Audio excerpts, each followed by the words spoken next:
आप क्या मान रहे हैं कि आप जीत जाएंगे? की बात करते हैं, आपकी तो बैठक पूरी सिर्फ सीमांचल ही है, आपको लगता है आप सरकार बना जाएंगे? नहीं, हर जगह लड़ रहे। कौन? अच्छा ये बताइए, आपका तेज प्रताप यादव के साथ गठबंधन हो रहा है कि नहीं हो रहा? ऐसी खबरें आ रही है कि तेज प्रताप और ओवैसी एक साथ लड़ सकते हैं, तो तेज प्रताप के साथ आप हैं कि नहीं है?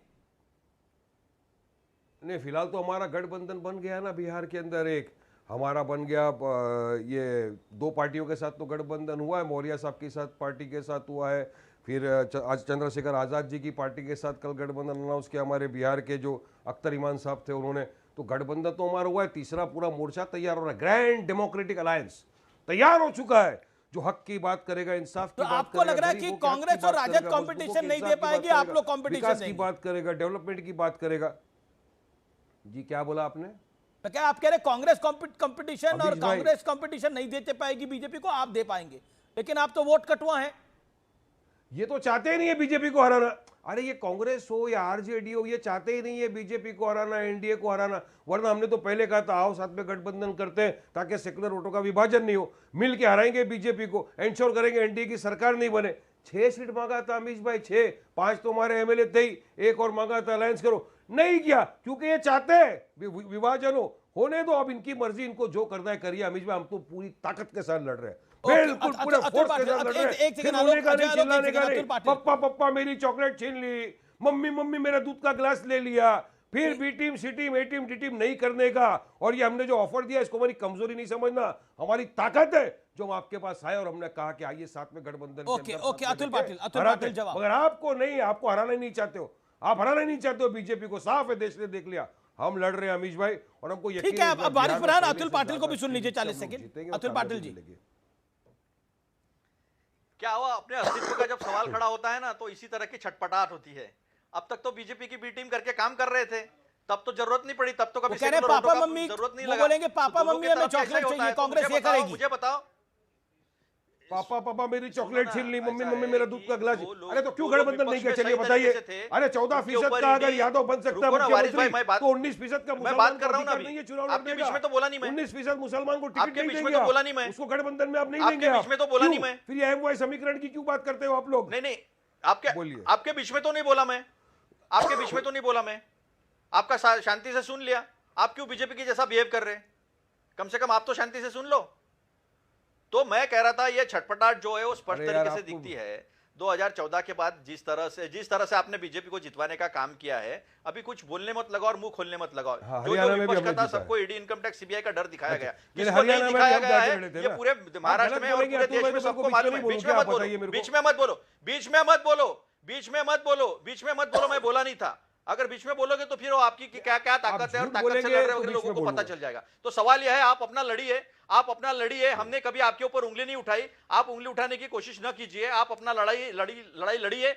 लोकतंत्र है, लोकतंत्र में सबको लड़ने का आजादी है, तो आप लड़िए ना। तो आप हमको क्यों सवाल पूछ रहे हो? आप जो कर रहे हो जनता को दिख रहा है ना, इसलिए तो बिहार के बाद वेस्ट बंगाल में क्या हुआ सबने देखा। तो आप अपना लड़ाई लड़िए, हमको दोष मत दीजिए, हम अपनी लड़ाई लड़ते हैं। अरे अब हरियाणा में क्या हम लड़े थे? या तो ऐसा है कि नीतीश कुमार जी के बारे में जवाब देने के लिए तैयार नहीं। महाराष्ट्र में लोकसभा में हम तो एक पे लड़े थे, आप तो सब पे लड़े, फिर मामला साफ हो गया आप लोग का। सुनिए ना भाई, मैं बीच में बोला नहीं। अच्छा ये बार बार कह रहे हैं कि चॉकलेट आप रोने, अब वो बार बार पुरानी एक बात कह रहे हैं कि कांग्रेस बाद में रोती है, पापा मम्मा हमारी चॉकलेट लूट के ले गए। आप ये बार बार मेरे को मत बोलो, बीच में मत बोलो, बीच में मत बोलो। आप गलत बोलेंगे, बीच में बोलूंगा, आगे बोलूंगा, पीछे बोलूंगा। आप गलत बोलेंगे, बोलूंगा। आपने इतना गलत बोला तो फिर मैं बीच में बोला क्या? थोड़ी सभ्यता तो रखो ना। फिर अगर चर्चा में आए हो तो पेशेंस रखो ना। आप इतने बीच में इतना झूठ बोल रहे थे, तो मैंने बोला क्या? आपके बीच में बोला क्या? मैंने सच बोला तो आपको तकलीफ हो गई, मिर्ची लग गई क्या? मैंने सच बोला तो तकलीफ हो गई, मिर्ची लग गई आपको? झूठ बोला इसके लिए बीच में बोला मैं। उठा के और बीच में बात बोल रहे हो। हरियाणा में चेहरा बता रहा है वारिस भाई, हरियाणा में आपका चेहरा बता रहा है वारिस भाई कि मैंने चोरी पकड़ ली और सच हमने जनता के सामने रख दिया। तो आप जो है उछल कूद करने लगे। आपकी वजह से बीजेपी सरकार में बैठी, आपकी नाकामयाबी की वजह से। ये सवाल बीजेपी से पूछो, जिसने देश का बट्टा आप बिठा लोग दिया, नहीं हरा सके अर्थव्यवस्था का बट्टा भी सब बिठा दिया, महिलाओं की असमत जो है वो खतरे में, उस पर सवाल पूछो। शिक्षा खतरे में, उसका सवाल पूछो। 80-20 करते हैं, उसका सवाल पूछो। बटेंगे तो कटेंगे, उसका सवाल करते हैं। मुसलमानों को डरा के रखा है, उनकी तो फिक्र करो, किसी वोट की फिक्र करोगे? अरे हम तो पूरे देश की बात करते हैं। सब देश को कहते हैं डरो मत, कांग्रेस साथ में खड़ी है, सबको बराबर न्याय देगी और संविधान के साथ न्याय देगी। वो तो नहीं होता आपको। मगर उनके कांग्रेस लिए के करना बड़ा कुछ उछल नहीं। जाते हो। महाराष्ट्र में लोकसभा का चुनाव है, एक मुसलमान को टिकट नहीं दिया आपने, बीजेपी के सामने दुम हिलाते एक हो। मुसलमान को टिकट नहीं पूछो दिया ना आपने, बीजेपी चलिए को सवाल। मुसलमान की आप क्या बात कर रहे कभी हो? पूछा क्या 70 करोड़ महाराष्ट्र में 70,000 लोकसभा के करोड़ चुनाव में इन्होंने कितने गबन मुसलमान किया, को टिकट दिया उसके ऊपर आपने? सवाल पूछा? एक को भी इतने नहीं दिया। खून और इतने बलात्कार हो रहे हैं, उसके ऊपर सवाल पूछा? पूछा आपने कभी सवाल उनको? नहीं, एक पूछा। सेकंड, एक सेकंड, एक सेकंड, एक सेकंड। यही दिख जाता है कि मैं आप तो किसके साथ स्टार्ट खड़े ही किया हो। डेवलपमेंट और विकास के यही मुद्दे दिख से। जाता है आप किसके साथ खड़े हो। मैं तो स्टार्ट ही किया डेवलपमेंट, विकास, बेरोजगारी के मुद्दे से। आपने सिर्फ एक अच्छा, ही मुद्दा कौन उठाया। किसकी आप चॉकलेट मुझे छीन थोड़ा रहा बहुत है? एक सेकंड, कौन आप किसकी बीजेपी को चॉकलेट जिता छीन रहा है? अनुराग आपकी भदौरिया, वजह से बीजेपी अनुराग को भदौरिया, जिताया एक सेकंड, एक सेकंड, एक आपकी सेकंड, एक वजह सेकंड। से। अजय उपाध्याय, मैं जान रहा हूं आप काफी देर से नहीं आए हैं, 10 मिनट से चर्चा में नहीं है। अनुराग भदौरिया, कौन किसकी चॉकलेट छीन रहा है? जी आपको भी मुस्लिम चाहिए, आपको भी यादव देखिए, चाहिए, आज साथ में एक आपने- और जाति चाहिए। चॉकलेट किसकी छीनी जा रही है?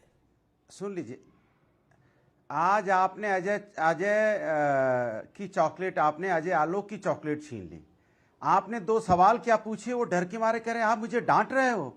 अजय आलोक जी, ये सवाल हम लोग रोज फेस करते हैं अमीश देवन के साथ, रोज वो सवाल पूछते हैं, हम जवाब देते हैं। माना वो कुछ भी सवाल बीजेपी की तरफ से पूछते तब भी जवाब देते हैं। आप 2 सवाल में डर गए, आपने उनकी चॉकलेट छीन ली। अब मैं आपको जवाब दे रहा हूं। सवाल यह है कि भारतीय जनता पार्टी बुरी तरह से डरी और घबराई है। आप देखिए क्या किस तरह की वो राजनीति कर रही है। आप कह रहे हैं लालटेन को, आप वापस लालटेन युग में नहीं जाना। अरे भैया, लालटेन ने रोशनी दी है गरीबों के घर, और एलईडी ने बढ़ाया है बिजली का दर और लोग हो गए बेघर। ये हालत की है आपने तो बिजली का कर बढ़ाया उनके ऊपर में, बिजली का दर बढ़ा के बिजली का कर बढ़ाया और परेशान किया उनको। कहां एलईडी जलती है भैया? इसी लालटेन से पढ़ के लोग देश के प्रधानमंत्री, मुख्यमंत्री, ना जाने कितने आईएएस, आईपीएस, ना जाने कितने पत्रकार और इंडस्ट्रियलिस्ट, ना जाने कितने साइंटिस्ट पैदा हुए, और आप लालटेन को बताने लगे कि नहीं लालटेन युग में नहीं जाना है। तो आपके यहां तो बिजली नहीं आती है। अरे पर लालटेन का युग बीत चुका है अनुराग भदौरिया। लालटेन के सारे जिंदगी तो जी रहा है। आपने 1 मिनट बोल लिया, लालटेन का युग बीत चुका है। लालटेन सिंबल होगा, लेकिन लालटेन का युग बीत चुका है। अरे मेरी बात सुनिए, अब एलईडी का युग आ गया है। उन्होंने लालटेन की, एलईडी का युग आया है, लेकिन बिजली का दर बढ़ा के जो कर हमसे वसूला जा रहा है जनता से, वो उसकी वजह से अरे वो बेघर बात भी हो सही रहे है, हैं। लेकिन बिजली का दर कितना बढ़ाया हुआ है आपको पता है क्या? बिजली, मेरी बात सुनिए, आप बोलने तो दीजिए। अरे मैं बोलने दे रहा हूं, लेकिन आप भी ट्यूबलाइट की तरह बात कर रहे हैं। कितने दिन तक गायब? अरे मेरी बात ही नहीं, मैं ट्यूबलाइट की तरह आप बात कर रहे हो, मुझे ऐसा लग रहा है ट्यूबलाइट की तरह आप बात कर रहे हो। मैं कितनी आप लालटेन कर जा रहे हो, मैं कह रहा हूं एलईडी का युग आ गया। आप कमाल कर रहे हो, बोलिए। मैं एलईडी का युग आया, मैं क्या एलईडी का युग तो तब चलेगा ना जब बिजली आएगी। जब बिजली नहीं आएगी तो क्या होगा? फिर लालटेन तो जलेगी ना जब बिजली नहीं आएगी। तो भाई बिजली भी तो आनी चाहिए ना। ये कह रहे थे कि अभी हमने सोलर प्लांट लगाने वाले हैं, मुख्यमंत्री ने सोलर की बात की है। अरे 20 साल से क्या कर रहे थे फिर, जब अभी तक सोलर प्लांट नहीं? अरे महाराज, आप मैं कह रहा हूं, आप एलईडी, आप लालटेन को सपोर्ट करिए, लेकिन अपने घर पे कोई लालटेन लगा के खुश नहीं है। सबको एलईडी की रोशनी चाहिए। आपके घर पे लालटेन नहीं है, एलईडी है? बताइए। एक सेकंड रुकिए। मैं अनुराग भाई आपसे पूछ रहा हूं, थोड़ा जाती सवाल है। आपके निवास स्थान पे एलईडी है या लालटेन है? बिल्कुल। हाँ बोलिए। आपके घर पे, मैं चॉकलेट की बात छोड़िए, एलईडी है या लालटेन है? अब तो ट्यूबलाइट भी नहीं है। जवाब सुन लीजिए, अरे जवाब सुन लीजिए ना। मैं आपसे कह रहा हूं कि गांव में जब बिजली चली जाती है, कितने घंटों बिजली गायब रहती है, तो लालटेन से ही तो काम चलता है ना। उसमें बुराई क्या है भाई? सेकंड ऑप्शन है ना लालटेन। हो गई कि आप लालटेन की बुराई करने लगे। अरे उसके लिए भी इमरजेंसी लाइट है। अब आप आरजेडी की बुराई उसके लिए भी इमरजेंसी लाइट है। सेकंड ऑप्शन है, आप लालटेन पे प्राण दिए पड़े हो। लालटेन सिंबल अच्छा है, लेकिन पब्लिक को ना बोलिए लालटेन अपनाइए। अरे साइकिल, पब्लिक को ना बोले लालटेन अपनाइए। साइकिल की बुराई करने का आपको अधिकार नहीं है। आप समाजवादी की कोई बात कह सकते हैं, लेकिन आप लालटेन की बुराई करेंगे, साइकिल की बुराई करेंगे। मैंने तो साइकिल के बारे में कुछ बोला ही नहीं। साइकिल तो हेल्दी है, साइकिल चलाना तो हेल्दी है। मैं खुद चलाता हूं साइकिल, इसमें क्या बड़ी बात है? आप भी चलाते हैं साइकिल, साइकिल चलाना तो हेल्दी है। आप बार बार लालटेन बहुत जरूरी है। लालटेन हमेशा सेकंड ऑप्शन है भाई। आप फंस रहे हैं इस पूरे खेल के अंदर।